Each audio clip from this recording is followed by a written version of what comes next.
चलिए, तो आप सभी का स्वागत है ज्योग्राफी क्लास में। तो आज से हम लोग भारत की जलवायु यानी कि क्लाइमेट ऑफ इंडिया शुरू करने वाले हैं। ठीक है, अब जलवायु को समझने से पहले ना हमको कुछ बेसिक बातें हैं उसको समझना पड़ेगा। सबसे पहले विश्व में जलवायु की क्या स्थिति है, जलवायु होता क्या है, ठीक है, मौसम क्या होता है, इन सभी चीज़ों को पहले हम समझेंगे। उसके बाद कहीं ना कहीं जाके हम भारत की जलवायु जो है उसको समझ पाएंगे। ठीक है, तो सबसे पहले ये जो जलवायु है, ये नाम से ही समझ में आ रहा होगा इसमें क्या कौन कौन सा वर्ड है, इसमें जल और वायु।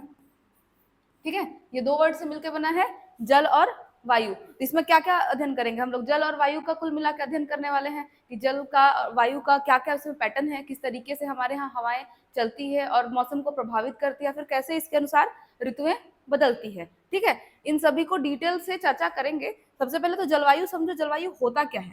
तो जलवायु ना एक्चुअल में जो लंबी अवधि के दौरान, खासकर इसमें हम लोग औसत 30 साल का निकालते हैं डेटा, तो लंबी अवधि के दौरान जो भी परिवर्तन होता है, ठीक है, मौसम में जो भी परिवर्तन होता है उसको जलवायु कहते हैं। अब जलवायु को समझने के लिए ना इससे पहले हमको मौसम को समझना पड़ेगा कि मौसम क्या होता है। ठीक है, मौसम क्या होता है। तो मौसम एक्चुअल में जो प्रतिदिन जो चेंजेस होते हैं, जो डेली चेंजेस होता है, जैसे कि अभी क्या है, सुबह बारिश हुई, ठीक है, दोपहर में धूप हो जाएगा, शाम को क्या हो गया, थोड़ा सा फिर से बारिश हो गई, या फिर ऐसे कभी कभी सुबह देखोगे तो धुंध हो जाता है, ठीक है, दोपहर में फिर एकदम धूप गर्मी लगने लगेगा अचानक, फिर शाम को बारिश, इस टाइप का। तो प्रतिदिन में ही 3 बार चेंजेस हुआ। एक बार सुबह को बारिश हुई, ठीक है, फिर धूप, फिर बारिश, तो ये क्या है, ये मौसम है। तो मौसम जो है वो एक क्षणिक अवस्था है, यानी कि प्रतिदिन चेंज होता है, प्रतिदिन प्रति घंटे हर समय मौसम चेंज होते रहता है। गाना भी है ना, तुम मौसम की तरह बदलने जाओगे, ऐसे वाला। तो मौसम ना हमेशा बदलते रहता है। तो मौसम को जब हम मौसम की निगरानी करते हैं तो हम अनुमान नहीं लगा पाते कभी क्या होगा, मौसम तुरंत बदल जाता है। लेकिन एक लंबे समय तक जब हम देखेंगे कि नहीं इस मौसम में बारिश हो रही है, इस मौसम में ठंडा लग रहा है, या फिर इस मौसम में गर्मी लग रहा है, तो ऐसे करते करते जब हम 30 साल तक मौसम का कंटिन्यू अध्ययन करते हैं तब हमको जलवायु समझ में आता है। जब जो जो लंबी अवधि, एक लंबा समय के बाद जो हमको निष्कर्ष मिलता है कि हाँ इस समय हम एक अनुमान लगा पाते हैं कि जून जुलाई के समय क्या होगा, बरसात होगा, ठीक है, नवंबर दिसंबर के समय क्या होगा, ठंडी होगी, और मार्च से लेके उधर अप्रैल तक गर्मी होगी। तो ये हम लोग कैसे लंबी मतलब ऑब्जर्वेशन से समझ में आता है, कई बार उसको देखते रहते हैं, समझते रहते हैं। तो वही चीज क्या है, जलवायु है। लेकिन मौसम क्या है, ये डेली चेंजेस है, प्रतिदिन चेंज होता है। अब देखो ये जो मौसम है ना, ये एक अरबी वर्ड है मौसिम, उससे बन के आया है। एक अरबी शब्द है मौसिम, ठीक है। तो ये मौसिम शब्द से ये मौसम बना है, जिसका अर्थ अभी कुछ भी नोट मत करो, कल से नोट करेंगे, आज ना केवल समझते हैं। ठीक है, तो ये जो मौसम है ये अरबी शब्द मौसिम से बन के आया है। अब ये मौसिम का अर्थ होता है ऋतु के अनुसार पवनों की दिशा में परिवर्तन। इसका अर्थ होता है ऋतु के अनुसार पवनों की दिशा में परिवर्तन।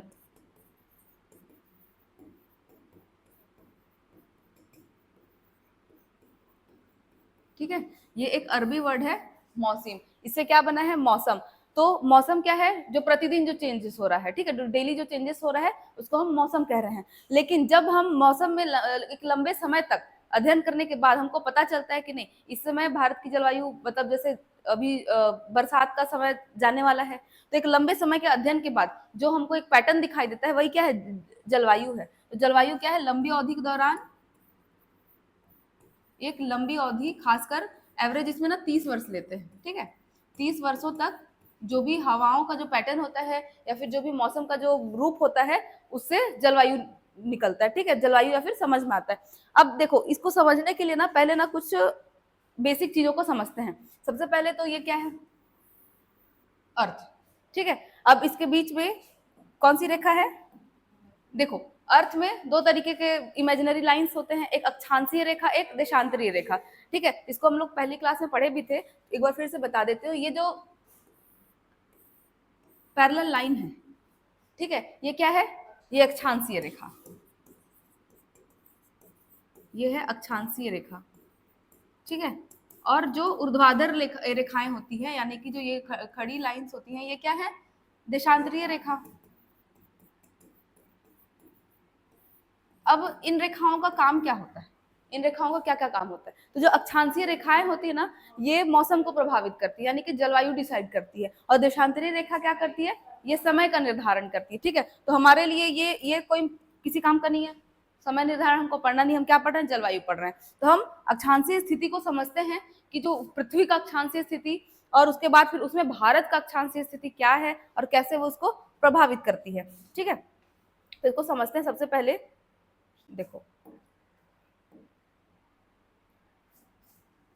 ये क्या है, अर्थ। ठीक है, इसको हम अगर भूमध्य रेखा ये खींच लेते हैं, क्या है, भूमध्य रेखा 0 डिग्री अक्षांशीय रेखा, ये क्या है, भूमध्य रेखा। ठीक है, इसके ऊपर का जो क्षेत्र होता है उसको उत्तरी गोलार्ध कहते हैं। क्या कहते हैं, उत्तरी गोलार्ध।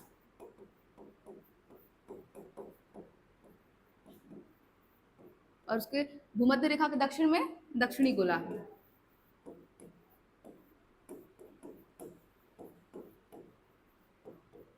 ठीक है, अब हम इसको 23.5 डिग्री ऊपर में कर्क रेखा है और भूमध्य रेखा के 23.5 डिग्री दक्षिण में क्या है, मकर रेखा है। अब हम 23.5 डिग्री में क्यों बांटे हैं, उसको हम 30 डिग्री भी कर सकते हैं, 40 डिग्री भी कर सकते हैं, क्यों हम 23.5 डिग्री ही लेके चलते हैं, ये सवाल कभी मन में नहीं आया।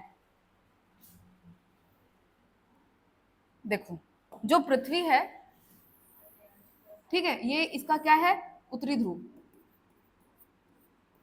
यानी कि नॉर्थ पोल। ठीक है, और ये है दक्षिणी ध्रुव, यानी कि साउथ पोल।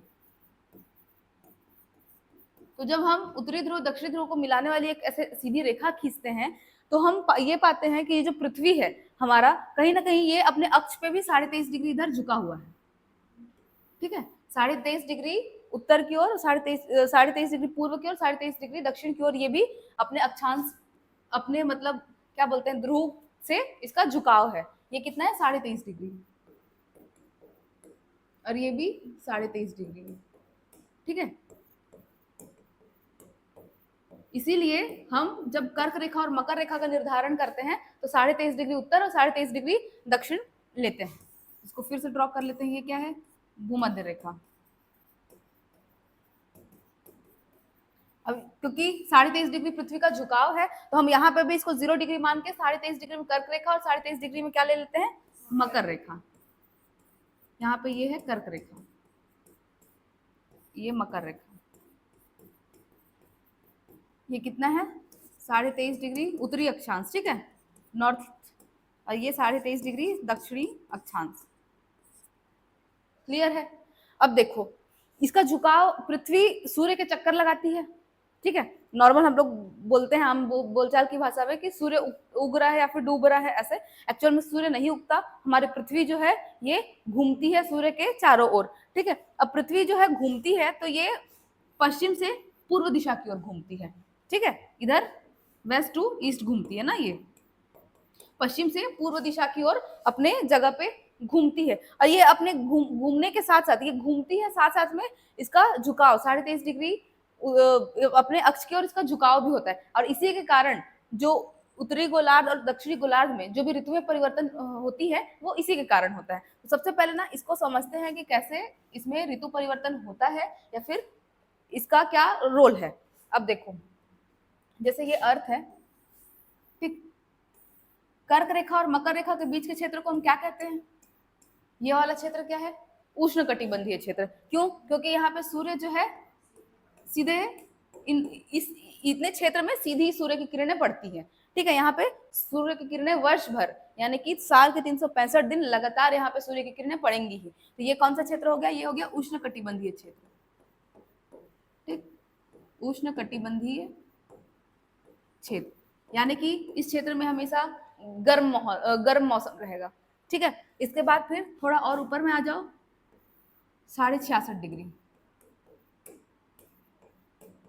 66.5 डिग्री का अगर रेखा खींचते हैं तो ये वाला जो पेटी होता है, ठीक है, इसको कहते हैं शीतोष्ण। क्या कहते हैं, शीतोष्ण। ठीक है, अब शीतोष्ण ये दो वर्ड से मिलकर बना है, शीत और उष्ण, यानी कि यहाँ पे ठंडी भी होगा और गर्मी भी होगा। सेम चीज यहाँ पे भी, ये भी क्या है, शीतोष्ण,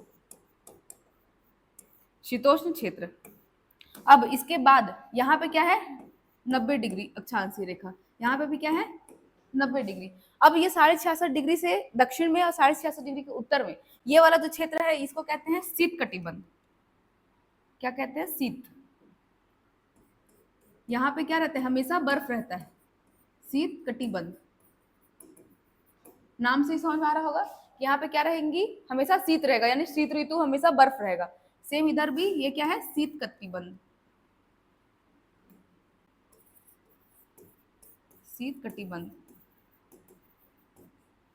ठीक है, तो कहीं ना कहीं इससे क्या समझ में आ रहा है कि इस क्षेत्र में हमेशा गर्मी रहेगा, उष्णकटिबंधीय क्षेत्र है। ठीक है, फिर 66.5 डिग्री उत्तरी अक्षांश तक क्या रहेगा?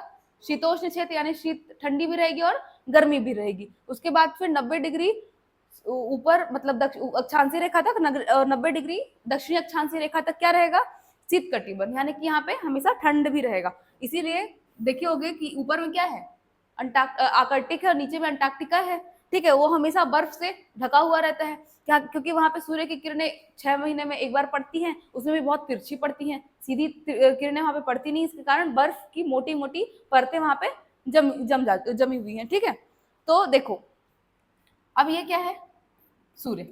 सूर्य की किरणें इसके बीच में, यानी कि 23.5 डिग्री उत्तरी अक्षांशीय रेखा और 23.5 डिग्री दक्षिण अक्षांशीय रेखा के बीच में वर्ष भर पड़ रही हैं, यानी कि ये क्या हो गया? शीत कटिबंधीय उष्ण कटिबंधीय क्षेत्र। अब जब हम भारत की बात करें, हम भारत का अगर मैप देखेंगे,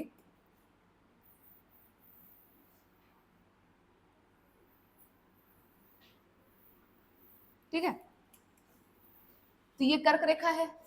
ठीक, भारत के बीच से क्या कौन सी रेखा गुजरती? कर्क रेखा। ये क्या? कर्क रेखा। जब हम भारत की मुख्य भूमि की बात करें तो कर्क रेखा के नीचे केवल और केवल भारत का 1/3 मुख्य भूमि ही स्थित है। इसका 2/3 हिस्सा कर्क रेखा के उत्तर में स्थित है। तो जब हमने क्या देखा अभी कि कर्क रेखा और भूमध्य रेखा के बीच या फिर मकर रेखा के बीच के क्षेत्र को क्या कहते हैं? उष्णकटिबंधीय क्षेत्र। तो अगर देखा जाए तो हम भारत को उष्णकटिबंधीय क्षेत्र नहीं कहेंगे। क्यों? क्योंकि इसका 2/3 हिस्सा तो ऊपर में है, तो हम नीचे के केवल इसी हिस्से को लेके क्यों कह दिए कि ये उष्णकटिबंधीय क्षेत्र है? एक्चुअल में भारत का जो मानसून है वो कैसा है? भारत की जलवायु कैसी है? भारत की जलवायु उष्णकटिबंधीय मानसूनी जलवायु है। ठीक है, भारत की जलवायु कैसी है? उष्णकटिबंधीय मानसूनी जलवायु। ठीक है, ये एक लाइन में प्रश्न पूछा जाता है कि भारत की जलवायु कैसी है, तो उष्णकटिबंधीय मानसूनी जलवायु। अब उष्णकटिबंधीय हम किस क्षेत्र को कह रहे हैं? जो कर्क रेखा और मकर रेखा के बीच स्थित है। लेकिन देखो, कर्क रेखा के उत्तर में भारत का लगभग 2/3 मुख्य भूमि है और नीचे में कितना है? 1/3 मुख्य भूमि ही है। तो क्या हमारे यहाँ कर्क रेखा जलवायु विभाजक का काम कर रही है? नहीं। क्यों? क्योंकि भारत के उत्तर में देखोगे तो यहाँ पे क्या है? विशाल हिमालय का विस्तार है। ठीक है, तो विशाल हिमालय का विस्तार है, तो एक ऐसा जो ध्रुव है, ध्रुव के ऊपर क्योंकि दबाव ज्यादा है, प्रेशर ज्यादा है, तो वहां से हवाएं जो है वो भूमध्य रेखा की ओर चलती हैं। तो जिसके कारण क्या होता है? जब हवाएं आती हैं, जैसे ये वर्ल्ड मैप है, मान लो यहाँ पे क्या है? भारत है, ये कर्क रेखा है और यहाँ पे क्या है? भारत है।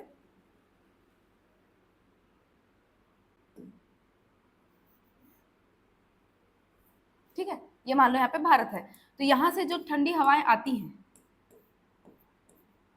ठीक, तो ये क्या करती है? हिमालय उसको रोक देती है। हिमालय क्योंकि बहुत ऊंचा क्षेत्र है, बहुत ऊंचे ऊंचे पर्वत है, तो ये उत्तर से आने वाली, खासकर जो साइबेरिया रूस क्षेत्र से जो होके जो हवाएं आती है उनको रोक देती है। तो ये क्या काम करती है? अवरोध का काम करती है। ठीक है, ये क्या की? अवरोध का काम करी। तो जिसके कारण यहाँ पे जो कर्क रेखा है ये हमारे यहाँ, खासकर हमारे भारत में, जलवायु विभाजक का काम नहीं कर पाती, क्योंकि ये देखो ठंडी हवाओं को उत्तर में ही रोक दी, जिसके कारण उत्तर भारत भी गर्म है। ठीक है, हिमालय पर्वत की स्थिति के कारण ही हमारा जो उत्तर भारत है वो गर्म है, वरना अगर हिमालय पर्वत अभी नहीं होता तो दिल्ली में, उत्तर प्रदेश में, वहां पे भी पूरा बर्फ जमे रहता, हमेशा ठंडी का मौसम रहता। लेकिन क्या कर रहा है ये हिमालय? उत्तर से आने वाली हवाओं को ये रोक दे रहा है, जिसके कारण हमारा जो उत्तरी भारत है वो एक गर्म क्षेत्र के रूप में स्थित है। ठीक है, तो हमारे यहाँ जो कर्क रेखा है वो एक निर्णायक जलवायु विभाजक का काम नहीं कर पाती है। इसी कारण हमारा जो क्षेत्र है, यानी कि भारत, वो कैसा है? उष्णकटिबंधीय मानसूनी जलवायु वाला क्षेत्र।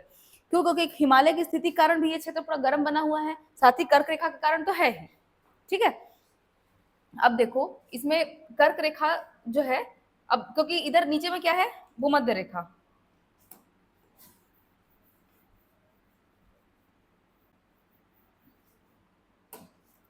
यहाँ पे नीचे में क्या है, भूमध्य रेखा, और भारत कहीं ना कहीं इसका जो मुख्य भूमि है कितना डिग्री, 8 डिग्री 4 मिनट से प्रारंभ होता है। ठीक है, तो देखोगे तो ये भूमध्य रेखा के निकट ही है, जिसके कारण ये जो खासकर जो दक्षिणी क्षेत्र है वो काफी गर्म रहता है। ठीक है, तो ये वाला जो क्षेत्र है भूमध्य रेखा की निकटता के कारण और कहीं ना कहीं इनके बीच में स्थित है, इसीलिए ये क्षेत्र हमेशा क्या रहता है, गर्म रहता है। लेकिन हिमालय की स्थिति के कारण उत्तर भारत भी गर्म है, इसीलिए भारत का जो जलवायु कैसा है, उष्णकटिबंधीय मानसूनी जलवायु वाला क्षेत्र। अब इसको और थोड़ा सा देखते हैं, भारत में ऋतु परिवर्तन कैसे होता है। आज ना पूरा समरी टाइप से देखते हैं, कल से एक एक करके ना पूरा डिटेल से चर्चा करेंगे। ठीक है, देखो पृथ्वी जो है, मैंने क्या कहा, ये 23.5 डिग्री इसका झुकाव है अपने अक्ष से। इसका जो मुख्य अक्ष है, खासकर उत्तरी और दक्षिणी जो ध्रुव है उसके बीच में एक सीधी रेखा खींचे तो इसका मुख्य अक्ष है, इससे 23.5 डिग्री, ठीक है, 23.5 डिग्री इसका झुकाव है पूर्व की ओर और पश्चिम की ओर। अब देखोगे तो भारत यहाँ कहीं स्थित है। ठीक है, मान लो यहाँ पे कहीं भारत स्थित है, ये क्या है, भूमध्य रेखा। यहाँ पे सूर्य जो है लंबवत पड़ रही है। अब देखो जब पृथ्वी है वो जब किधर झुकेगी, 23.5 डिग्री पूर्व की ओर झुकेगी, यानी कि इसका डायरेक्शन कुछ ऐसा हो जाएगा। जब 23.5 डिग्री इसका झुकाव इधर रहेगा, ठीक है, तो ये थोड़ा इधर होगा, भारत की स्थिति यहाँ पे है, तो क्या होगा, भारत सूर्य के ज्यादा करीब चले जाएगा। यहाँ पे सूर्य है, यहाँ पे भारत है। ठीक है, तो ये जो भारत है वो सूर्य के ज्यादा करीब हो जाएगा, तो क्या होगा, यहाँ पे सीधी सीधी सूर्य की किरणें पड़ेंगी, मतलब उस समय यहाँ पे कैसा मौसम रहेगा, गर्मी का मौसम रहेगा। ठीक है, समझना ध्यान से, पूरा खेल इसी का है। यहाँ पे क्या होगा, ये गर्मी का मौसम रहेगा। यहीं पे ऑस्ट्रेलिया, ठीक है, वर्ल्ड में देखें तो ऑस्ट्रेलिया यहाँ पे मकर रेखा पे स्थित है, मतलब मकर रेखा के उसमें स्थित है, भूमध्य रेखा। तो जब इधर झुकाव होगा तो ऑस्ट्रेलिया क्या हो जाता है, इधर चले जाता है। ठीक है, उसका अक्ष से थोड़ा सा ये इधर खिसक जाएगा। तो जब भारत में गर्मी पड़ती है तब ऑस्ट्रेलिया देश है, वहां पे क्या पड़ेगी, शीत ऋतु। ठीक है, वहां पे ठंडी पड़ती है। क्यों ये गर्मी क्यों पड़ रहा है, जब पृथ्वी अपने अक्ष से 23.5 डिग्री उत्तर, अपने जो ये मान लो ये उत्तर है, नॉर्थ पोल और साउथ पोल, तो 23.5 डिग्री पूर्व की ओर जब झुकती है तो सीधी सीधी सूर्य की रेखा इसमें लंबवत पड़ती है, तो यहाँ पे क्या रहेगा, गर्म मौसम रहेगा, क्योंकि सीधा इसका किरण पड़ रहा है। ठीक है, तो ये गर्मी इसी के कारण क्या होती है, हमारे यहाँ ग्रीष्म ऋतु होता है। हम दो टर्म पढ़ेंगे, सूर्य का उत्तरायण होना और सूर्य का दक्षिणायन होना। अभी इसको समझो, उसके बाद फिर एक एक करके ना तब समझ में आएगा वो सब चीजें। अब ये तो हो गई ग्रीष्म ऋतु की बात। अब फिर ये ऐसा नहीं कि एक ही बार झुक गई, ये महीनों लगते हैं ये प्रोसेस होने में। ठीक है, अब ये झुकी है, फिर ये वापस अपने सीधी सीधी स्थान पे आएगी। ठीक है, ये पूरा चक्र चलता है। मान लो ये फिर से अपने स्थान पे आ गई। अब हमारे यहाँ सबसे ज्यादा गर्मी कब, कौन से महीने में पड़ता है, मई और जून में। तो खासकर जो 21 जून वाला जो समय है, 21 जून को सूर्य जो है वो सीधी कहाँ पे पड़ती है, कर्क रेखा पे चमकती है। ठीक है, तो यहाँ पे क्या है, ये कर्क रेखा, ये है कर्क रेखा। कर्क रेखा पे सूर्य जो है सीधे कब चमक रही है, 21 जून को। तो कर्क रेखा भारत से भी गुजरती है, और क्योंकि देखो भारत का झुकाव जब 23.5 डिग्री पूर्व की ओर जब इसका झुकाव होता है तो सीधा सीधा इसकी किरणें यहाँ पे पड़ रही हैं, इसके कारण यहाँ पे क्या हो रहा है, ग्रीष्म ऋतु हो रहा है। ठीक है, उसके बाद 21 जून के बाद कौन सा महीना आता है, 21 सितंबर, 21 या 22 सितंबर, अलग अलग डेट भी मिलता है, लेकिन सितंबर याद रखना। ठीक है, 21 22 23 जो भी सितंबर है। ठीक है, 23 है, चलो 23 कर लेते हैं इसको।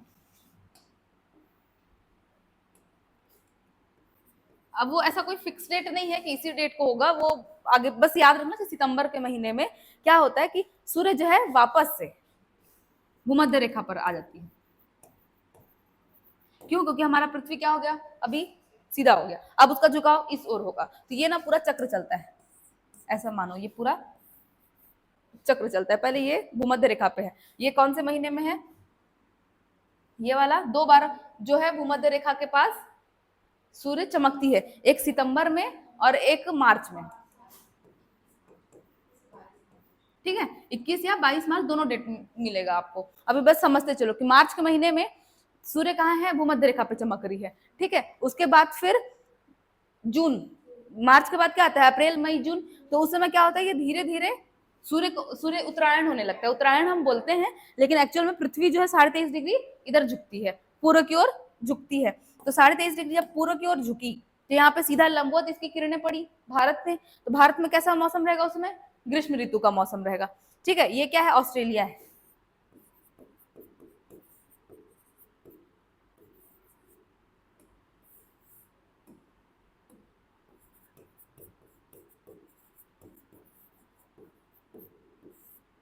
ठीक है, अब देखो, अब जून के बाद फिर सितंबर आते तक, क्योंकि इस समय क्या हो रही है, वर्षा वगैरह होती है। वो सब चीजों को हम एक एक करके समझेंगे। पहले पृथ्वी का घूर्णन, कैसे वो घूमती है, कैसे वो अक्ष से सूर्य से कैसे बर्ताव करती है, हम उसको समझते हैं।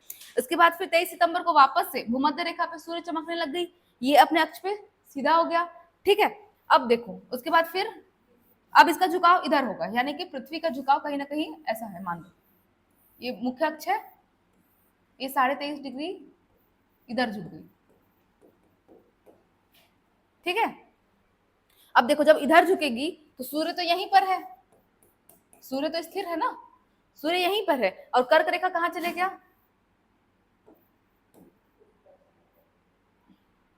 एक्चुअल में इसमें रुको, यहां पे इस समय सूर्य जो है वो मकर रेखा पे चमकती है।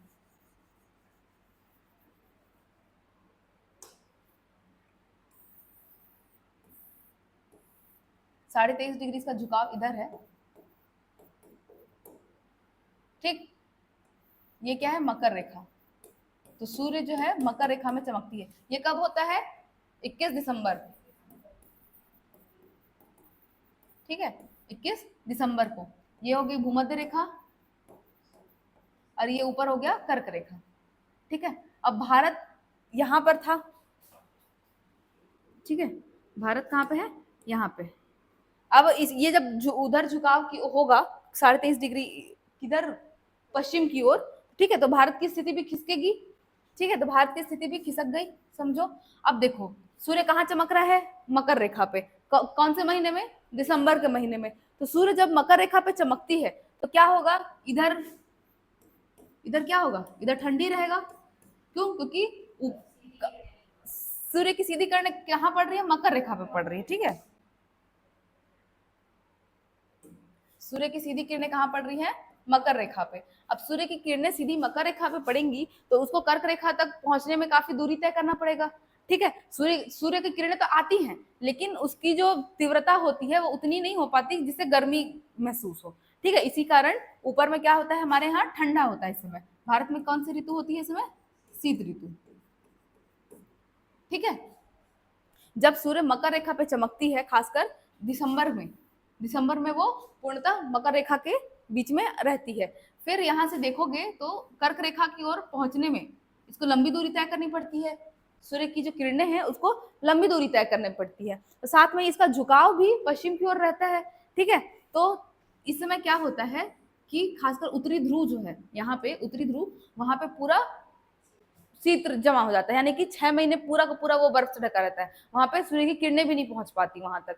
ठीक है, और यहाँ पे फिर उस समय ग्रीष्म ऋतु रहती है। फिर जब ये दक्षिण की ओर, यहाँ पे जब हमारे यहाँ क्या होता है, ग्रीष्म ऋतु होता है, तो इस समय जो दक्षिणी ध्रुव है यहाँ पे शीत ऋतु रहता है, यहाँ पे पूरा बर्फ जमे रहेगा। और उत्तरी ध्रुव में थोड़ा सा सूर्य की किरणें पहुंचती है वहां पे। ठीक है, तो ये समझ में आ रहा है ये वाला चक्र। अब देखो वापस से फिर वो ऐसी, दिसंबर के बाद फिर मार्च आ गया, और फिर से ये वापस अपने भूमध्य रेखा पे चमकने लग गई सूर्य। तो ये पूरा ना चक्र चलता है, इसको समझना है। ठीक है, सबसे पहले स्टार्ट करो मार्च से, या तो फिर स्टार्ट करना है तो इसको सितंबर से भी स्टार्ट कर सकते हो। ठीक है, जहां जहां पे वो भूमध्य रेखा पे सीधी चमकती, पहले भूमध्य रेखा पे चमकी। ठीक है, भूमध्य रेखा के बाद यहां से चालू करो, मार्च से भूमध्य रेखा पे चमकी। ठीक है, मार्च में, उसके बाद फिर ये जब 23.5 डिग्री पूर्व की ओर जब इसका अक्ष की ओर झुकाव हुआ पृथ्वी का, तो उस समय कर्क रेखा पे सूर्य की लंबवत किरणें पड़ी। कर्क रेखा पे जब लंबवत किरणें पड़ेंगी तो हमारे भारत में उस समय क्या होगा, ग्रीष्म ऋतु होगा। ठीक है, इसके बाद फिर वापस से भूमध्य सूर्य जो है दक्षिणायन होने लग गई, तो रास्ते में भूमध्य रेखा पड़ेगा। तो सितंबर में 23 सितंबर को खासकर क्या हो जाएगा, भूमध्य रेखा पे सूर्य की किरणें सीधी पड़ेंगी। तो उस समय हमारे यहाँ नॉर्मल मौसम रहता है। सितंबर के समय देखना, ना ज्यादा बरसात रहता है ना ज्यादा गर्मी रहता है। ठीक है, इसके बाद फिर जब सूर्य मकर रेखा पर चली जाती है, मकर रेखा पर, तो क्या होता है हमारे यहाँ उसमें ठंडी पड़ती है। ठीक है, तो ये पूरा पृथ्वी का ना ऐसा चक्र चलता है। ठीक है, ये पृथ्वी घूमती तो है सूर्य के चारों ओर, लेकिन घूमते घूमते वो अपने अक्ष पर झुकती भी चली जाती है। ठीक है, इसी के कारण हम 23.5 डिग्री अक्ष में इसका झुकाव है, इसी के कारण हम 23.5 डिग्री कर्क रेखा और 23.5 डिग्री मकर रेखा मान के चलते हैं। ऐसा नहीं कि हमको सपना आया हम 23.5 डिग्री मान लेते हैं कर्क रेखा, 23.5 डिग्री मान लेते हैं मकर रेखा, क्योंकि उसका झुकाव है। ठीक है, दोनों ओर, यहाँ पे भी 23.5 डिग्री और इधर भी 23.5 डिग्री। तो ये वाला चीज समझ में आया। अब इसको एक बार और समझते हैं। देखो ये क्या है, भूमध्य रेखा। सीधा सीधा इसको इक्वेटर लिखते हैं। ठीक है, तो कौन से महीने में, मार्च। मार्च में क्या होगा, सूर्य कहाँ पे रहेगी, इक्वेटर पे, यानी कि भूमध्य रेखा पे। ठीक है, ऊपर में कर्क रेखा अपनी स्थिति पे है, मकर रेखा अपनी स्थिति पे है, इसमें कोई भी बदलाव अभी नहीं हुआ है। ये कौन किस समय की बात है, ये मार्च के समय की बात है। मार्च के बाद फिर क्या आएगा, जून आएगा। ठीक है, अब जून में क्या होगा, कुछ ऐसा झुक गया, मान लो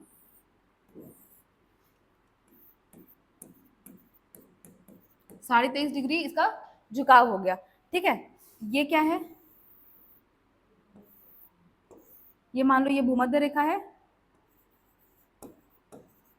ये कर्क रेखा और मकर रेखा। अब सूर्य क्या होता है, मार्च के बाद उत्तरायण होना चालू करता है। इसी को क्या कहते हैं, उत्तरायण, यानी कि सूर्य जो है उत्तर की ओर जाना प्रारंभ करता है, उत्तरायण। सूर्य उत्तर की ओर नहीं जाता, पृथ्वी का झुकाव होता है। ठीक है, लेकिन क्योंकि ये सब वर्ड्स हमको देखने को मिलेंगे, इसीलिए समझते चलो कि सूर्य उत्तर की ओर जा रहा है। ठीक है, तो जब उत्तरायण होता है, उत्तरायण की स्थिति में सूर्य धीरे धीरे उत्तरायण होते होते कर्क रेखा पे पहुंचती है, कर्क रेखा पे चमकता है। ये कब होता है, ये होता है 21 जून को, या फिर जून के महीने में। ठीक है, जून के महीने में सूर्य जो है वो उत्तरायण हुआ, ये उत्तर में जाके सूर्य जो है ना, देखोगे तो सूर्य की जो गति है वो भूमध्य कर्क रेखा और मकर रेखा के बीच में ही रहता है, क्योंकि पृथ्वी का जो झुकाव है वो 23.5 डिग्री अक्ष में ही है, तो उससे ज्यादा तो झुक नहीं सकती। तो 23.5 डिग्री जब वो पश्चिम की ओर झुकती है और 23.5 डिग्री जब पूर्व की ओर झुकती है, तो जो सूर्य है वो कर्क रेखा और मकर रेखा के बीच में क्या है, दोलायमान है, यानी कि इसी के बीच में वो क्या होता रहता है, दोलन करते रहता है, घूमते रहता है। तो जब सूर्य उत्तरायण हुआ, उत्तरायण यानी भूमध्य रेखा से उत्तर की ओर गया कर्क रेखा तक, तो ये उसके बाद फिर कर्क रेखा में कौन से महीने में पूरा पूरा स्थापित हो जाता है, तो जून के महीने में। जून के महीने में सूर्य की किरणें सीधी सीधी कर्क रेखा पे स्थापित हो जाती है। इस समय भारत में क्या पड़ता है, गर्मी। ठीक है, इस समय भारत में गर्मी पड़ता है। अब एक एक करके इन सब चीजों को समझेंगे। आज केवल और केवल पृथ्वी का ना मूवमेंट को समझो।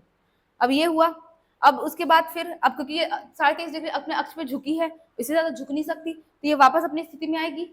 ठीक है, फिर से वापस अपनी स्थिति में आएगी। ये कब आएगा, जून के बाद सितंबर, जून के बाद फिर सितंबर में ये क्या है, भूमध्य रेखा, ये कर्क और ये मकर। अब देखो सूर्य कर्क रेखा तक गया, उसके बाद फिर ये वापस से भूमध्य रेखा के पास आएगा। ठीक है, ये दोलायमान होते रहता है। सूर्य जो है एक बार उत्तर की ओर कर्क रेखा के पास जाएगा, फिर एक बार मकर रेखा के पास जाएगा, तो इसके बीच में सूर्य दोलायमान होते रहता है। तो इस बीच में वो दो बार क्या करती है, भूमध्य रेखा के पास आती है। ठीक है, तो अब इसको समझो, ये सितंबर के महीने में वापस से सूर्य कहाँ पे चमकने लग गई, भूमध्य रेखा पर। ठीक है, वापस से ये भूमध्य रेखा पे चमकने लग गई, तो इस समय मौसम कैसा रहेगा, सामान्य रहेगा। ठीक है, अब उसके बाद फिर पृथ्वी का झुकाव ऐसा हुआ, इसके मुख्य अक्ष से 23.5 डिग्री। क्लियर है? ये क्या है? भूमध्य रेखा, ये कर्क रेखा, ये मकर रेखा। चलो लिख ही देती हूँ, भूमध्य, कर्क और मकर रेखा। ठीक है, अब यहाँ पे सूर्य, सितंबर के बाद क्या आता है? दिसंबर। दिसंबर 21 दिसंबर को सूर्य कहाँ पे चमकती है? मकर रेखा में। ये मकर रेखा है। ठीक है, तो 21 दिसंबर को सूर्य कहाँ चमकती है? मकर रेखा पे। अब देखो, सूर्य को मैंने बताया दोलायमान है, उत्तर जारी है, कर्क रेखा और मकर रेखा के बीच में वो गति करते रहता है। कर्क रेखा में गया, फिर भूमध्य रेखा के पास आया, फिर अब कहाँ जाएगा? मकर रेखा के पास। तो अब मकर रेखा में जब जैसे गया तो भारत की स्थिति, क्योंकि 23.5 डिग्री पृथ्वी का झुकाव हो गया, तो भारत में, क्योंकि देखो ये मकर रेखा में है, तो मकर रेखा से कर्क रेखा में इसकी किरणों को गति करने में काफी समय लगेगा।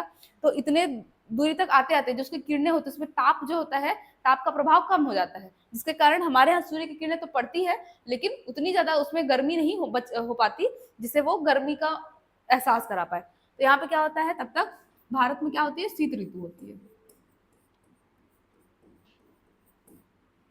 ठीक है, ये समझ में आया?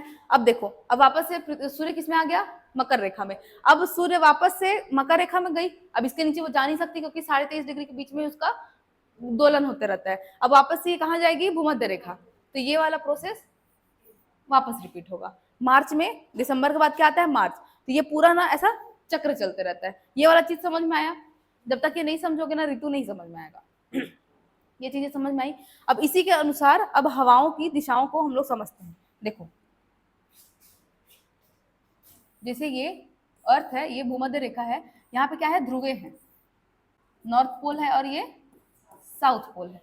ठीक है, तो उत्तर में क्या होता है? बहुत ज्यादा ठंडी है, यानी कि बर्फ बहुत ज्यादा है, और कहीं ना कहीं देखा जाए तो उत्तर और दक्षिण में क्या है? गुरुत्वाकर्षण बल भी बहुत ज्यादा है। हम पढ़ते हैं ना कि भूमध्य रेखा पे गुरुत्वाकर्षण बल सबसे कम होता है। ठीक है, जैसे जैसे हम भूमध्य रेखा से उत्तर की ओर और दक्षिण की ओर जाएंगे, ठीक है, गुरुत्वाकर्षण बल भी बढ़ते जाता है। ठीक है, तो यहाँ पे प्रेशर यानी कि दबाव सबसे ज्यादा होता है। तो उत्तर और दक्षिणी गोलार्ध में, ठीक है, जो हवाएं होती हैं वो भूमध्य रेखा की ओर बहती हैं। देखो, ये उत्तरी गोलार्ध में ध्रुवों से हवाएं बहती हैं, इन्हीं को ध्रुवीय हवाएं भी कहते हैं, और दक्षिणी दो ध्रुव है, यहां से भी हवाएं उत्तर की ओर बहती है। ठीक है, तो ऐसे करके जो हवाएं हैं, इसमें एक नियम है, जो हवाएं होती है ना, यहाँ पे समझना कि जो खासकर जो तापमान है, तापमान हम यदि बढ़ाते हैं, ठीक है, तो दबाव क्या होगा? दबाव या फिर दाब, दाब क्या होता है? कम होते जाता है। इन दोनों के बीच में ना क्या है? जैसे, ठीक है, इनवर्सली है ऐसा। टेम्परेचर अगर हम बढ़ाते हैं तो प्रेशर कम होगा, और प्रेशर ज्यादा होता है वहां पे टेम्परेचर कम होगा।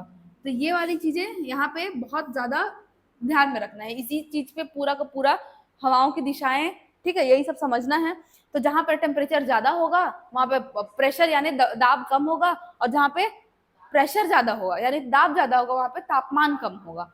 ठीक है, तो ये चीज को ध्यान में रखना।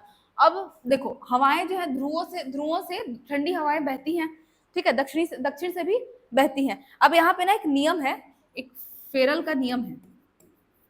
ठीक है, सब लिखेंगे आज, केवल और केवल समझते चलो। फेरल का नियम है जो कि किस पे आधारित है? कोरियोलिस फोर्स पे, कोरियोलिस बल पे आधारित है।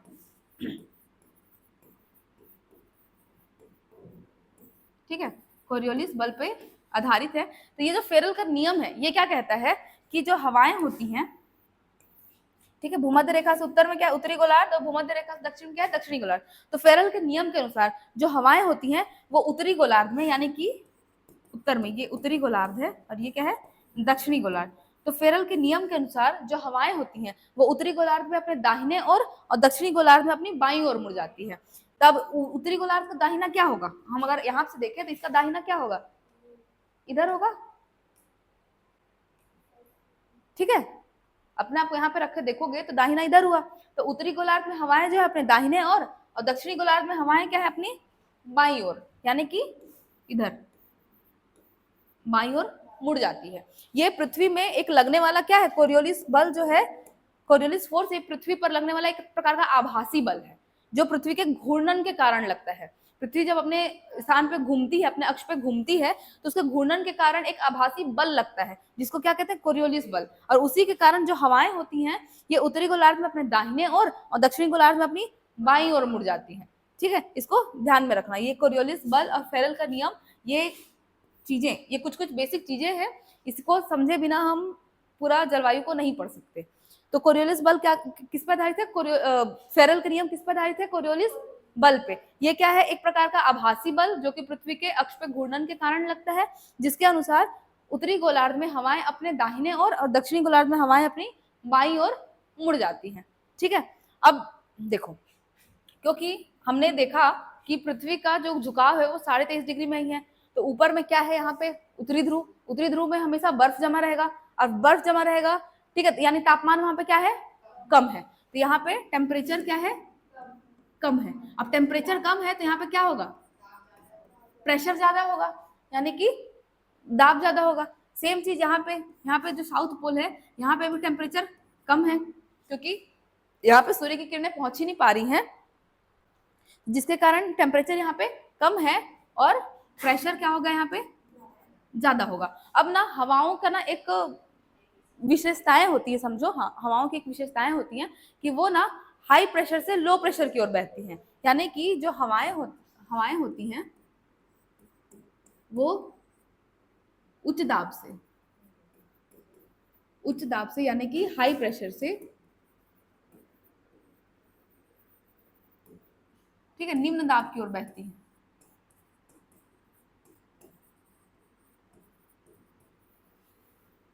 ठीक है, उच्च दाब से निम्न दाब की ओर बहती हैं। अब देखो, ये जो नियम है ना, इसको भी समझो कि टेम्परेचर हम बढ़ाने से प्रेशर कैसे कम हो रहा है, या फिर प्रेशर ज्यादा है तो आपका टेम्परेचर कैसे कम हो रहा है।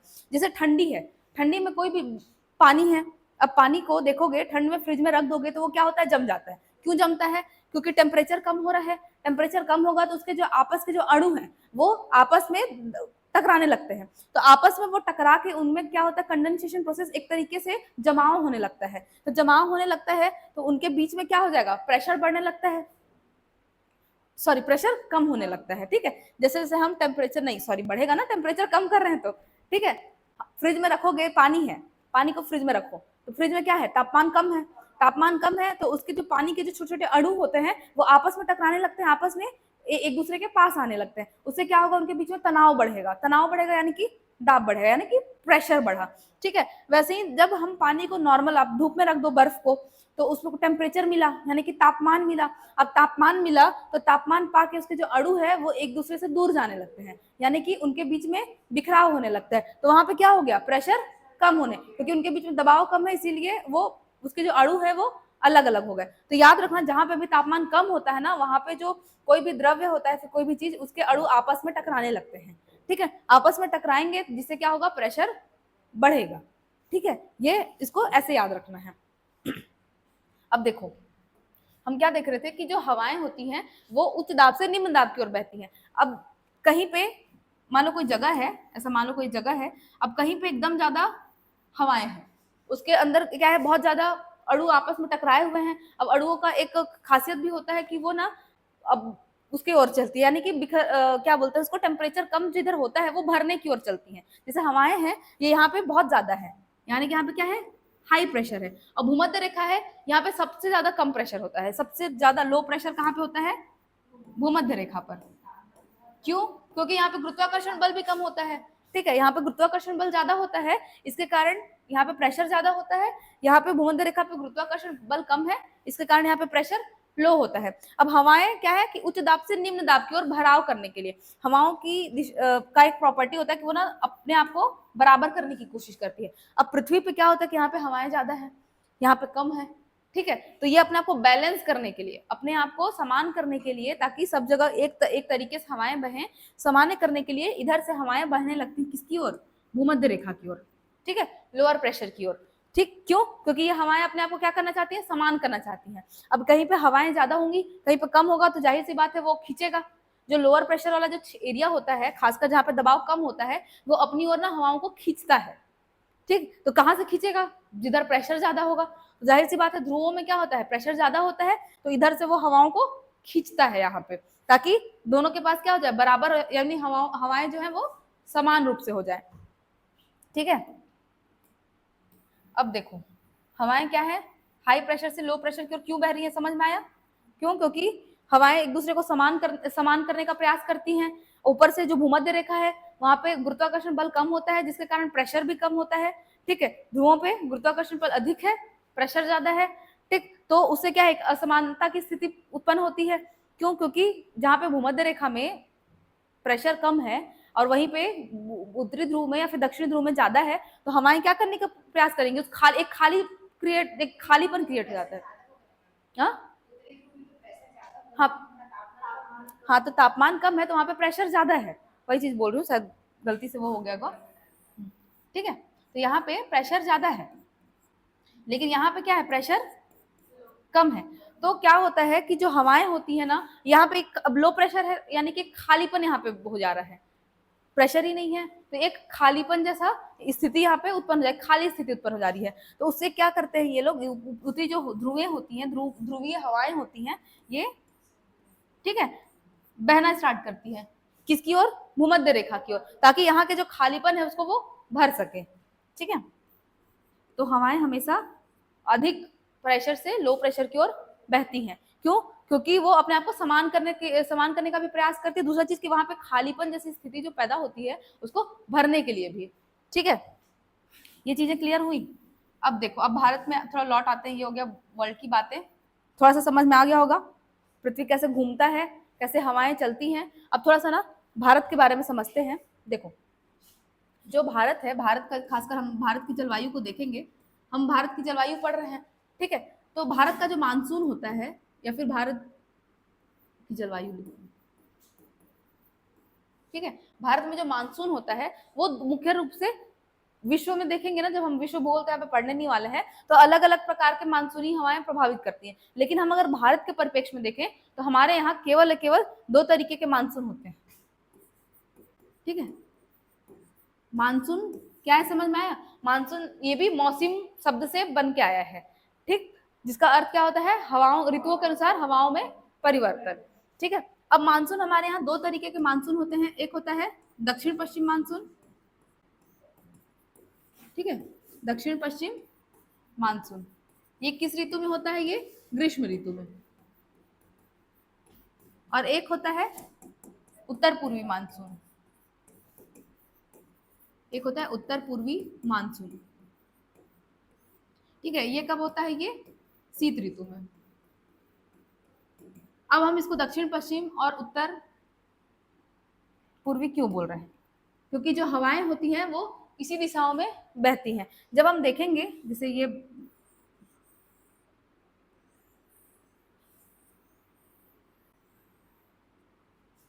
ठीक है, एक और बना देते हैं,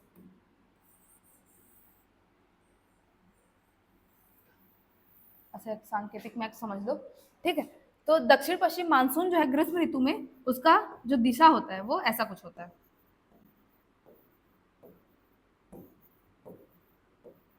क्लियर है?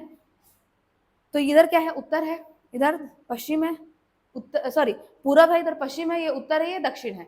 ठीक है, तो ये हवाओं की दिशा कौन सा डायरेक्शन में हुई, दक्षिण पश्चिम से उत्तर पूर्व की ओर।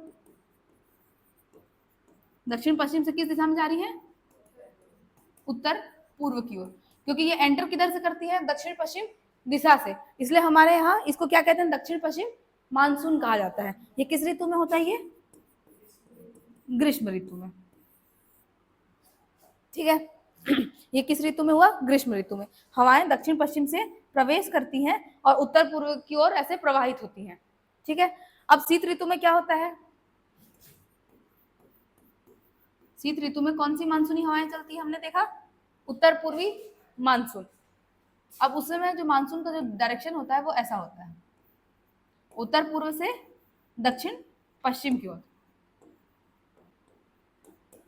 ये क्या है, उत्तर पूर्व, ये प्रवेश कहां से कर रही है, उत्तर पूर्व दिशा से, बह किस ओर रही है, दक्षिण पश्चिम की ओर।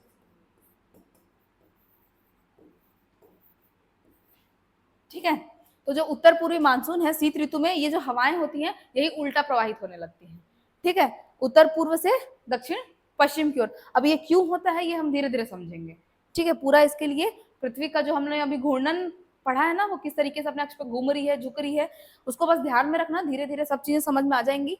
बस याद रखना कि भारत में दो तरीके के मानसून होते हैं, ग्रीष्म ऋतु में दक्षिण पश्चिम मानसून से उत्तर पूर्व की ओर, और शीत ऋतु में उत्तर पूर्व से मानसून प्रवेश करती है, वो दक्षिण पश्चिम की ओर प्रवाहित होती है, ठीक है। अब देखो, ये जो मानसून होता है उसको भी प्रभावित करने वाले कुछ कारक होते हैं, ठीक है। कारक को एक एक करके और डिटेल से पढ़ेंगे। एक ना इसके जो मानसून को प्रभावित करने वाले कारक हैं, उसी में एक शब्द का यूज किया जाता है, आप लोगों ने सुना होगा, लैंडफॉर्म, ठीक है। ये एक शब्द है, यानी कि एक तरीके का कोड जो याद करते हैं ना हम, कोड बना के, एक तरीके का कोड है, हालांकि ये कोई यूनिवर्सल नहीं है, ठीक है। ये कोड यूज किया जाता है जिसमें ये सब क्या है, जलवायु को प्रभावित करने वाले कारक हैं। अब एल से क्या है, लैटिट्यूड, लैटिट्यूड यानी कि अक्षांशीय रेखा, ठीक है।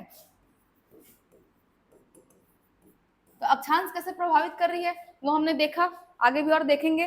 कर्क रेखा क्या है, एक अक्षांशीय रेखा ही है, ठीक है। उसके अलावा हमारा जो भारत है वो 8 डिग्री 4 मिनट से 37 डिग्री 6 मिनट तक विस्तृत है, ठीक है। तो अक्षांशीय रेखा जो है, कर्क रेखा मकर रेखा अक्षांशीय रेखाएं में आती है ना, तो उसी के कारण हमारा जो जलवायु परिवर्तन हो रहा है, जो ऋतु परिवर्तन हो रहा है, कहीं ना कहीं अक्षांशीय रेखा का उसमें बहुत बड़ा रोल होता है, ठीक है। जैसे जैसे हम अक्षांशीय रेखा में दूर की ओर जाएंगे, खासकर जब हम 66 डिग्री को पार करके उत्तर की ओर और दक्षिण की ओर जब अक्षांशीय रेखा तक पहुंचते हैं, तो उधर शीत ऋतु प्रारंभ हो जाती है, उधर यानी क्या हो जाता है, पूरा ठंडी हवाएं चलने लगती हैं, ठीक है। तो इस तरीके से अक्षांशीय रेखा प्रभावित की। अब ए से क्या हो गया, ए से अल्टीट्यूड,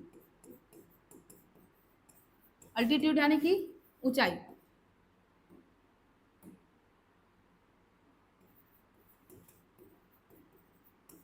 ऊंचाई। अब ऊंचाई कैसे प्रभावित करती है मानसून को, ठीक है, मत लिखो, फिर से नोट करेंगे, अभी केवल समझते चलो।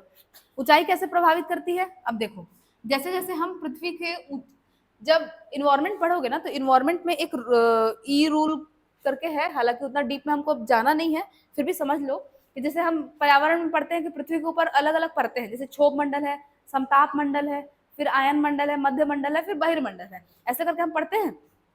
तो देखो, ये क्या है, मान लो पृथ्वी है, इसके ऊपर में ये मान लो ये पृथ्वी है, ठीक है। यहाँ पे क्या है, क्षोभ मंडल, फिर है समताप मंडल। अभी इतना ही तक देखो, क्षोभ मंडल, समताप मंडल, आयन मंडल, मध्य मंडल, बहिर्मंडल, उतना नहीं जाना है हमको, हम क्योंकि पृथ्वी के बारे में पढ़ रहे हैं तो केवल यहीं तक समझो। देखो, जब हम पृथ्वी से ऊपर की ओर जाते हैं, यानी ऊंचाई की ओर बढ़ते हैं, तो क्या होता है, तापमान कम होते जाता है, तापमान कम होते जाता है। अब क्षोभ मंडल और समताप मंडल के बीच में एक ओजोन लेयर स्थित है, ठीक है। यहाँ पे ओजोन लेयर है, समताप मंडल में क्या है, ओजोन लेयर है, जो कि जिसका काम क्या है, यूवी किरणों को एब्जॉर्ब करती है वो। तो यूवी किरणों को एब्जॉर्ब करती है कहीं ना कहीं, तो उस क्षेत्र में क्या हो जाएगा, अब यूवी किरणों को एब्जॉर्ब करी तो वो क्या होती है, उनमें गर्मी ज्यादा होता है, तो उस क्षेत्र में क्या हो जाएगा, गर्म, वो जो एरिया है वो काफी ज्यादा गर्म हो जाएगा। तो एक समय के बाद क्षोभ मंडल में जैसे जैसे हम ऊपर की ओर जाते हैं, कुछ दूरी जाने पर, लगभग 30 से 50 किलोमीटर जाने पर, वहां पे तापमान क्या होता है, कम होता है, ठीक है। 30 से 50 किलोमीटर तक जाने पर तापमान कम होता है, उसके बाद फिर ये तापमान बढ़ता है, फिर तापमान बढ़ता है। क्यों बढ़ता है, क्योंकि समताप मंडल में क्या था, ओजोन लेयर, वहां पे यूवी किरणों को वो एब्जॉर्ब करके रखी है। अब एब्जॉर्ब करके रखी है, तो यानी कि उस क्षेत्र में क्या हो जाएगा, गर्मी होगा, ठीक है।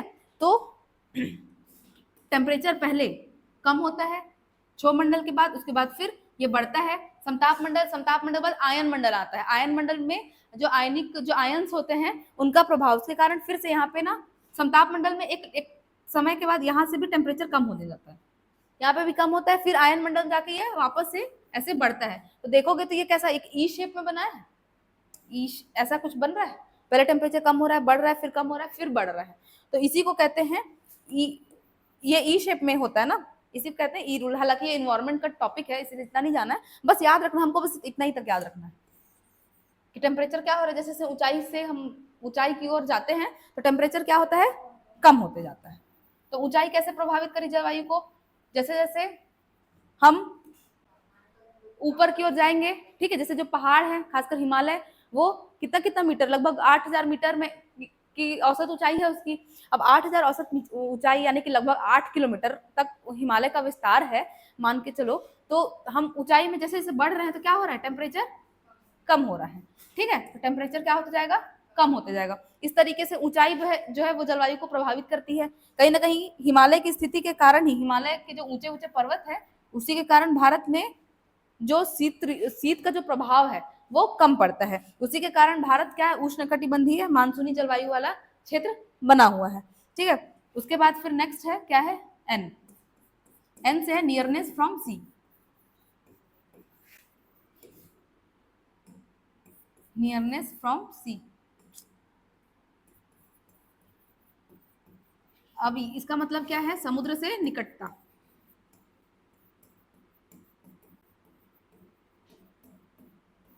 ठीक है, समुद्र से निकटता। अब देखोगे तो जो समुद्र के किनारे वाला जो क्षेत्र है, जैसे हमारे यहाँ भारत क्या है, तीन ओर से समुद्र से घिरा हुआ है।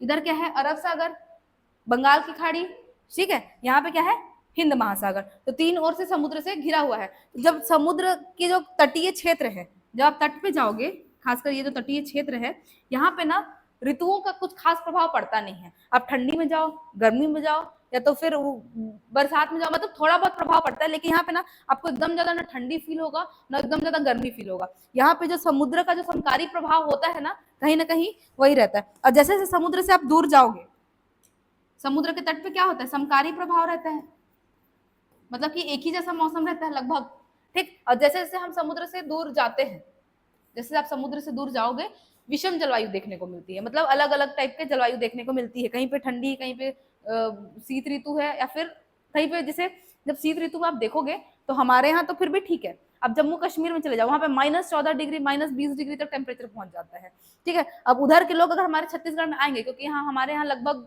5 डिग्री 10 डिग्री से ज्यादा नीचे नहीं जा पाता है औसतन, ठीक है, या फिर 14 डिग्री लगभग। तो उन लोग यहाँ पे आएंगे तो उन लोग आराम से, उन लोग को ठंडी लगेगा ही नहीं, क्योंकि उन लोग को -14 डिग्री सहने की आदत हो जाए रहती है, ठीक है। तो ये क्या, ये क्यों, इसका कारण कहीं ना कहीं समुद्र की निकटता भी है। समुद्र के जो क्षेत्र होते हैं वहां पे समकारी प्रभाव पड़ता है, और जैसे जैसे हम समुद्र से दूर जाएंगे क्या होता है, विषम जलवायु देखने को मिलती है। तो ये भी क्या करती है, जलवायु को प्रभावित करती है। अब देखो यहाँ पे फिर क्या आता है, डी। डी से क्या है, डी से डायरेक्शन ऑफ वाइंड्स, यानी कि पवनों की दिशाएं।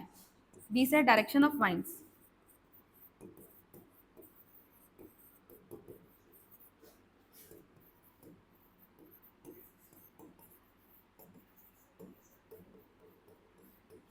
ठीक है, डायरेक्शन ऑफ वाइंड्स यानी कि पवनों की दिशाएं। अब हवाओं की दिशाएं तो बहुत ज्यादा प्रभावित करती है। हमने अभी ही देखा कि भारत में जब दक्षिण पश्चिम से उत्तर पूर्व की जब हवाएं चल रही हैं तो क्या हो रहा है, ग्रीष्म ऋतु हो रहा है, इसके बाद वर्षा ऋतु आती है, और जैसे जैसे उत्तर पूर्व से दक्षिण पश्चिम की ओर हवाएं चलने लगती हैं, इसकी दिशाएं परिवर्तित होती है, तो शीत ऋतु प्रारंभ हो जाता है। तो हवाओं की दिशाएं बहुत ज्यादा जलवायु को प्रभावित करती है, ठीक है। अब एफ, ठीक है, लैंड फॉर्म्स में एफ का मतलब होता है, ठीक है, देखो D for direction of wind समझ में आ गया, एफ फॉर लिखना फॉरेस्ट। फॉरेस्ट, फॉरेस्ट यानी कि वन। अब जहां पे सघन वन पाए जाते हैं वहां पे वर्षा क्या होगी, ज्यादा होगी, ठीक है। जहाँ पे सघन वन पाए जाते हैं वहां पे वर्षा ज्यादा होती है। और मैदानी रेगिस्तान क्षेत्र में चले जाओ, वहां पे वन तो पाए ही नहीं जाते, तो वहां पे वर्षा क्या हो जाती है, कम हो जाती है। तो वन जो है, वन भी बहुत ज्यादा प्रभावित करते हैं। उससे क्या होता है कि वन पानी को एब्जॉर्ब करता है, वेपोराइजेशन प्रोसेस होता है, वाष्पोत्सर्जन की क्रिया होती है, जिससे जो वनीय क्षेत्र होते हैं वहां पे अत्यधिक वर्षा होती है। अब वन के बाद लिखना ओ से ओशियन करेंट्स। ओशियन करेंट्स यानी कि समुद्री जलधाराएं, यहाँ पे लिखना ओशियन करेंट्स।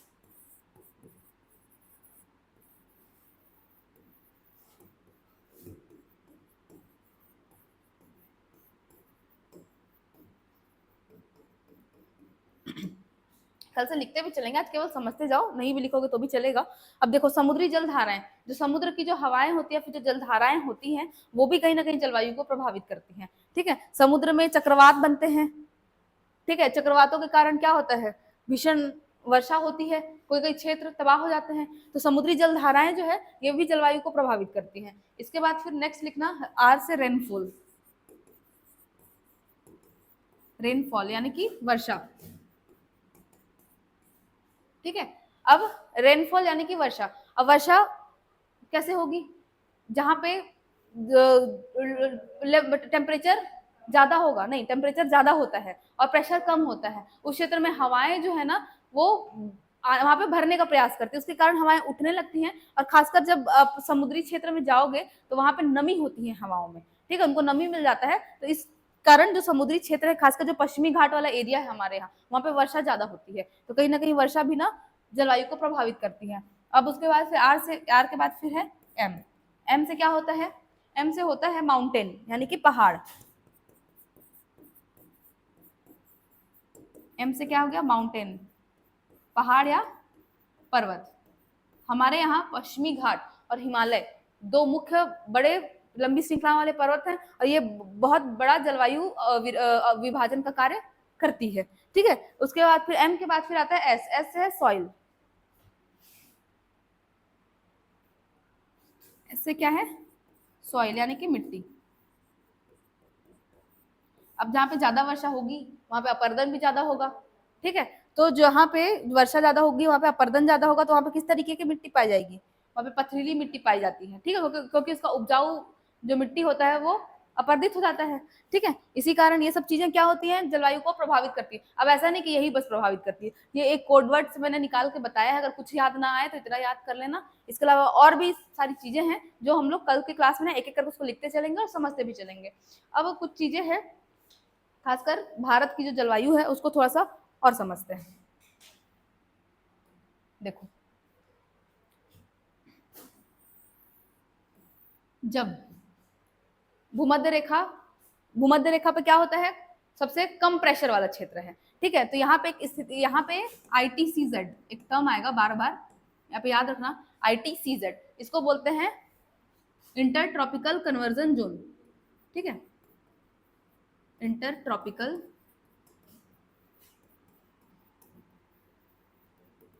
कन्वर्जन जोन, यानी कि अंतः उष्ण कटिबंधीय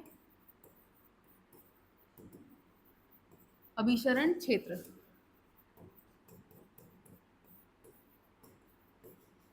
ठीक है। तो ये ITCZ क्या होता है, ये शॉर्ट फॉर्म इसको ITCZ बोलते हैं। ITCZ होता क्या है, एक्चुअल में जो कर्क रेखा और मकर रेखा के बीच का, एक कर्क रेखा और मकर रेखा के बीच का क्षेत्र क्या कहते हैं हम, उष्ण कटिबंधीय क्षेत्र। तो ITCZ जो होता है ना, ये भूमध्य रेखा पर, ITCZ के बारे में अगर थोड़ा समझ लेना, ITCZ क्या होता है, भूमध्य रेखा पर स्थित एक क्या है, निम्न दाब वाली पेटी है, ठीक है, निम्न दाब वाली क्या है, पेटी है। अब निम्न दाब है यानी कि यहाँ पे क्या होगा, टेम्परेचर ज्यादा होगा, ठीक है, निम्न दाब वाली पेटी है।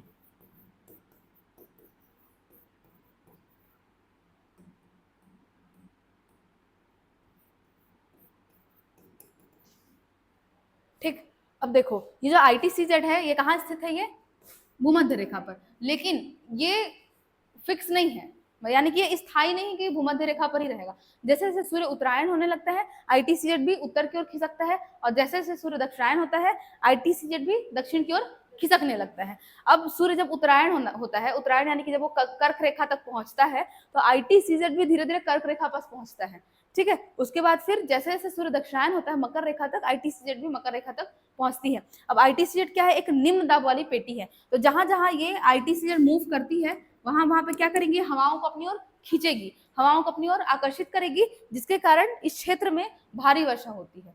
खासकर जो भूमध्य रेखा वाला जो क्षेत्र है ना, आप देखोगे ये जो भूमध्य रेखा वाला क्षेत्र है, यहाँ पे क्योंकि निम्न दबाव वाला क्षेत्र है, टेम्परेचर ज्यादा है, सूर्य की किरणें लगातार यहाँ पे पड़ रही हैं, ठीक, ऊपर से आने वाली ध्रुवीय हवाएं,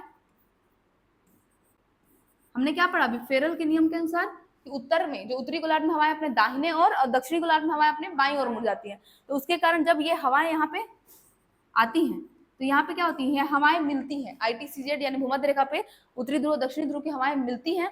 अब मिलती हैं तो आपस में टकराएंगी, तो यहाँ पे एक बवंडर जैसी स्थिति उत्पन्न होती है, ये हवाएं आपस में टकरा के ऊपर उठने का प्रयास करती हैं, ठीक है, ये हवाएं ऐसे आई आपस में और ऐसा करके ना ये ऊपर उठने का प्रयास करती हैं, ठीक है, ऊपर उठने का प्रयास करती है, उसके कारण इनके जो अणु, क्योंकि ये समुद्री क्षेत्र से होके आती हैं, इनके जो हवाएं होती है उनमें क्या हो जाती है, नमी धारण हो जाता है, नमी के कारण ये इस क्षेत्र में भयंकर वर्षा करते हैं। ठीक है, तो भूमध्य रेखा वाले जो क्षेत्र है वहां पे हमेशा वर्षा होते रहती है। अब जैसे जैसे भूमध्य रेखा क्षेत्र में वर्षा ज्यादा होता है, यानी कि वहां पे पेड़ पौधे ज्यादा होंगे, जीव जंतुएं ज्यादा होंगी। ठीक है, तो यहाँ पे जो सर्वाधिक जो क्षेत्र विविधता है, जैव विविधता, वो भी सबसे ज्यादा देखने को मिलती है भूमध्य रेखा पर ही। हाँ, क्योंकि यही कारण है, सब चीज को एक दूसरे से लिंक करो। क्यों ज्यादा हो रहा है? क्योंकि यहाँ पे वर्षा ज्यादा हो रही है। वर्षा का कारण क्या है? क्योंकि ये सबसे ज्यादा गर्म क्षेत्र है, गर्म क्षेत्र है, वर्षा ज्यादा हो रही है, यहाँ पे वन ज्यादा मिलेंगे, वन ज्यादा है, यानी कि यहाँ पे जीव जंतुओं का भी विकास ज्यादा होगा। अब जैसे जैसे आप भूमध्य रेखा से उत्तर की ओर जाइए या दक्षिण की ओर जाइए, आपको विविधता कम देखने को मिलेगी। भूमध्य रेखा पे सर्वाधिक विविधता है, और जैसे जैसे भूमध्य रेखा से उत्तर की ओर जाएंगे विविधता कम होती जाती है, और दक्षिण की ओर जाने पर भी विविधता कम होती जाती है। ठीक है, क्यों? क्योंकि यहाँ पे टेम्परेचर कम होते जाता है, प्रेशर ज्यादा होते जाता है, तो उतने ठंडी क्षेत्र में क्या वनस्पतियों का और जीव का विकास क्या हो जाता है, अच्छे से हो नहीं पाता, यानी कि स्लो हो जाता है वो प्रोसेस जो है। इसीलिए हमेशा ये प्रश्न अक्सर जब आप बोल रहे हो आप आता है कि सर्वाधिक विविधता कहाँ पाई जाती है, तो भूमध्य रेखा पर ही सबसे ज्यादा विविधता पाई जाती है। इसका कारण ही यही है, क्योंकि इस क्षेत्र में ना, जो खासकर जो इंडोनेशिया वाला क्षेत्र है, वहां पे वर्ष भर वर्षा होती है। ठीक है, तो समझ में आए वर्षा क्यों हो रही है? क्योंकि हवाएं क्या है, ये निम्न दबाव वाला क्षेत्र है, तो हवाएं हाई प्रेशर से लो प्रेशर की ओर बह रही हैं। ऊपर से यहाँ पे सूर्य जो है लगातार अपना प्रभाव बनाई हुई है, टेम्परेचर जिससे ज्यादा हो गया, टेम्परेचर ज्यादा हो गया तो यहाँ पे एक खालीपन जैसी स्थिति पैदा होती है, तो हवाएं उनको भरने का प्रयास करती हैं। ठीक है, अब हवाएं उनको भरने के चक्कर में क्या होती है, एक दूसरे से टकराती है और यहाँ पे भयंकर वर्षा करती है। अब यहीं पे क्या होता है, ITCZ, ITCZ। अब ये सूर्य के साथ साथ, जैसे कर्क रेखा में सूर्य जब चमकती है तो ITCZ भी उत्तर की ओर चमकता है, और जैसे जैसे कर्क रेखा दक्षिण की सूर्य जो है मकर रेखा पे चमकता है, ITCZ भी दक्षिण की ओर खिसकता है। तो ITCZ क्या है, निम्न दबाव वाला क्षेत्र है। ये जहां भी जाएगा ये अपने आसपास की हवाओं को खींचने का प्रयास करती है, अपनी ओर आकर्षित करने का प्रयास करती है, जिसके कारण वहां पे आंधी तूफान भी आते हैं, भयंकर बारिश भी होती है। ठीक है, तो ये कुछ टर्म्स ITCZ क्लियर हुआ क्या है? ठीक है, अब कल ना इसको एक एक करके थोड़ा थोड़ा लिखते भी चलेंगे और समझते भी चलेंगे। आज केवल और केवल इसको समझो। अब एक दो चीजें और आएंगी, जैसे हम भारत का कहाँ है, यहाँ पे भारत मान लो। ठीक है, यहाँ पे क्या है, भारत है। अब देखो, जब कर्क रेखा, यानी कि यहाँ पे कर्क रेखा है, सूर्य कहाँ पे चली गई, कर्क रेखा पे चली गई, सूर्य जो है वो कर्क रेखा पे पहुंच गई, तो ITCZ भी खिसकेगा।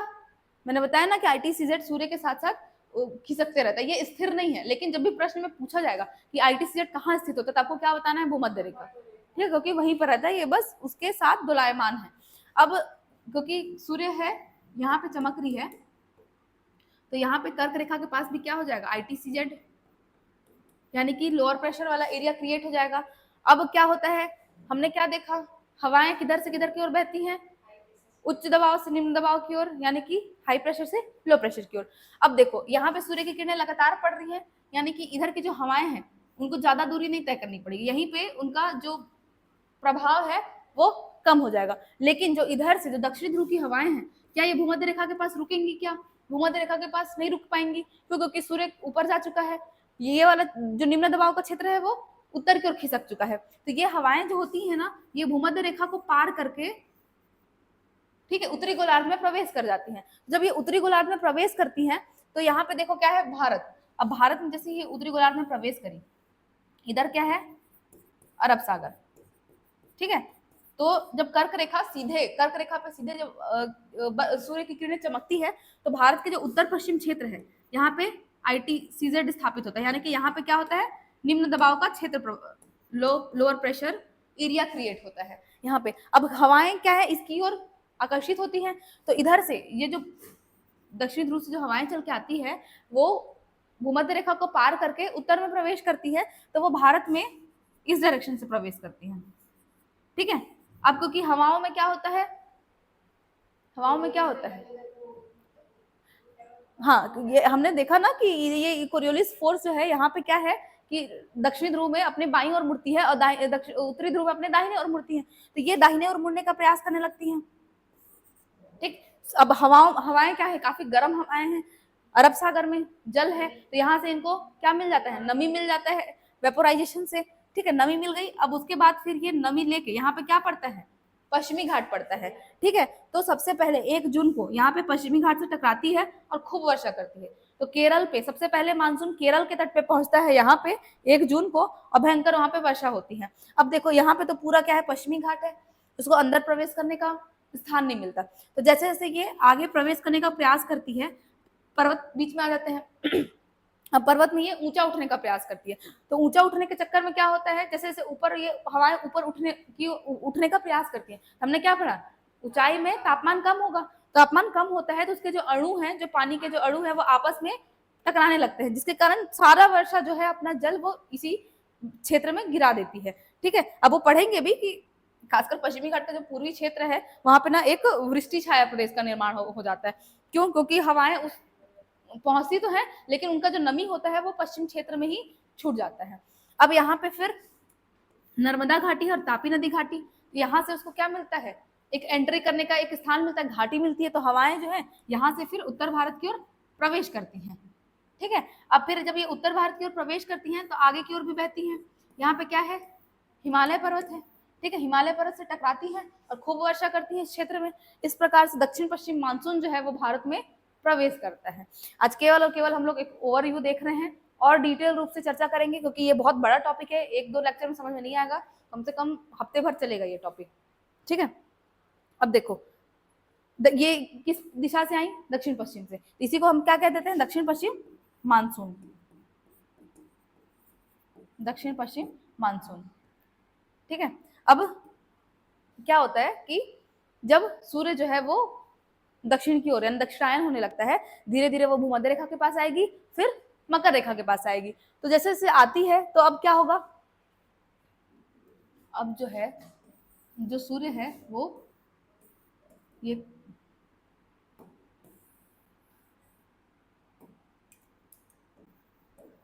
कर्क है, ये भूमध्य रेखा और मकर रेखा, तो चलो यहाँ पे मकर रेखा के पास सूर्य आ गई, ठीक है। अब मकर रेखा के पास सूर्य चमकने लग गई तो ITCZ खिसक के कहाँ आ गया, यानी कि लोअर प्रेशर एरिया कहाँ क्रिएट हो गया, मकर रेखा में। अब यहाँ की हवाओं को ज्यादा लंबी दूरी तय नहीं करनी पड़ेगी, यहीं पे मिल गई। लेकिन उधर की हवाएं, जो उत्तरी ध्रुव की हवाएं हैं, वो क्या करती हैं, वो भूमध्य रेखा को पार करके, ठीक है, भूमध्य रेखा को पार करके कहाँ पे पहुंचती हैं, लोअर प्रेशर बेल्ट पे, यानी कि मकर रेखा तक। अब इसी में क्या होता है, इसी क्रम में जो हवाओं की दिशाएं वो बदल जाती हैं। ये इस समय भारत में क्या होगा, शीत ऋतु होगी, ठीक है। तो भारत में जो शीत ऋतु होती है,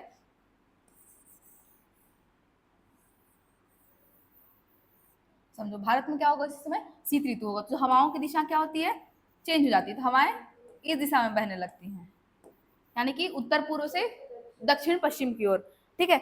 और डिटेल्स से इसको पढ़ेंगे कैसे हवाओं की दिशाएं चेंज होती हैं, कैसे क्या है। अभी केवल एक ओवरव्यू समझो कि जैसे लोअर प्रेशर एरिया इधर क्रिएट हो गया, ठीक है, तो ये जो उत्तरी भारत है, भारत में शीत ऋतु हो गई, यानी कि यहाँ पे हाई प्रेशर जनरेट हो गया। अब ये जो हवाएं होती हैं, देखो ठंडी के समय पे ना कभी भी बाहर बैठ के देखना, एकदम शुष्क, तुरंत आप बॉडी में भी कुछ लगाओगे, बॉडी लोशन वगैरह तुरंत ड्राई हो जाता है। क्यों, क्योंकि इन हवाओं, ये हवाएं किधर से बह के आ रही है, स्थल की ओर से बह के आ रही है, तो इनको नमी नहीं मिला कहीं भी, तो ये ना हमारे शरीर से भी नमी चुराने का प्रयास करती हैं। ये जो हवाएं होती हैं ये नमी चुराने का प्रयास करती है, क्योंकि इनको नमी मिला ही नहीं, कहीं पे पानी या फिर समुद्र है ही नहीं, ठीक है।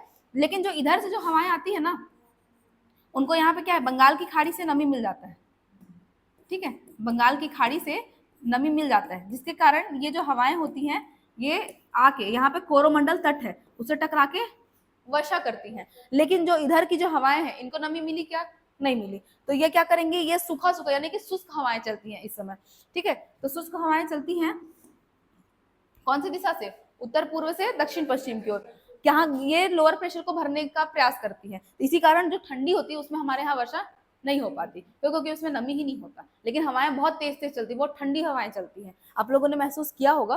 तो इस तरीके से भारत में ना जो हवाओं की दिशाएं हैं ये कैसे प्रभावित करती है, क्या है, कल डिटेल से नोट्स में बनाते चलेंगे, समझते भी चलेंगे, ठीक है। तो आज केवल बेसिक चीजें थी, मेन था ये जो पृथ्वी का जो घूर्णन है, आपको ये समझना था, ठीक है। ये समझ में आ गया ना, पृथ्वी जो है 23.5 डिग्री उत्तर की ओर, 23.5 डिग्री दक्षिण की ओर घूमता है। ये रोटेशन अगर दिमाग में रहेगा ना तो ऋतुएं आराम से समझ में आ जाएंगे।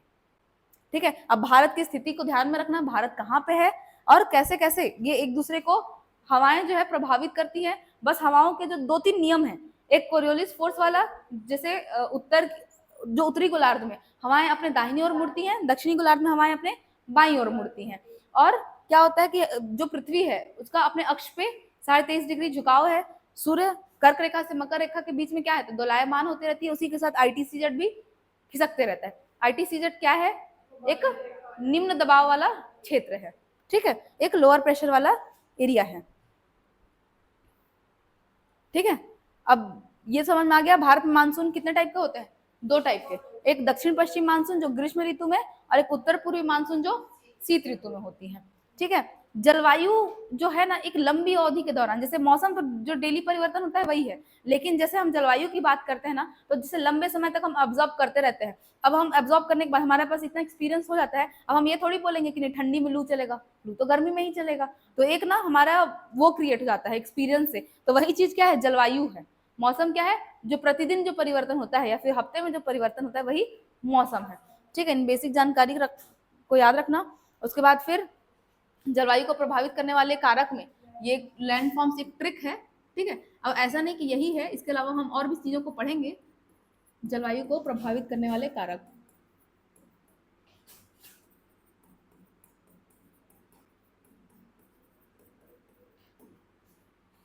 ठीक है, ये एक ट्रिक है, ये मैक्सिमम जगह आप लोग को देखने को मिल जाएगा, इसलिए मैंने बता दिया। बाकी और भी चीजें हैं, इसको हम 2 भागों में बांट के पढ़ेंगे। एक जो स्थलाकृति, कौन कौन सी स्थलाकृति इसको प्रभावित करती है, दूसरी कौन कौन सी जो हवाएं होती, पवनों की दिशाएं हम, या फिर पवनों जैसे कि पश्चिमी जेट धाराएं होती हैं, ला नीना, एल नीनो, इन सभी चीजों के बारे में डिटेल रूप से आगे और चर्चा करेंगे। ठीक है, आज की क्लास को इतना ही रखते हैं, नहीं तो एक ही दिन में बहुत ज्यादा हो जाएगा। ठीक है, चलो।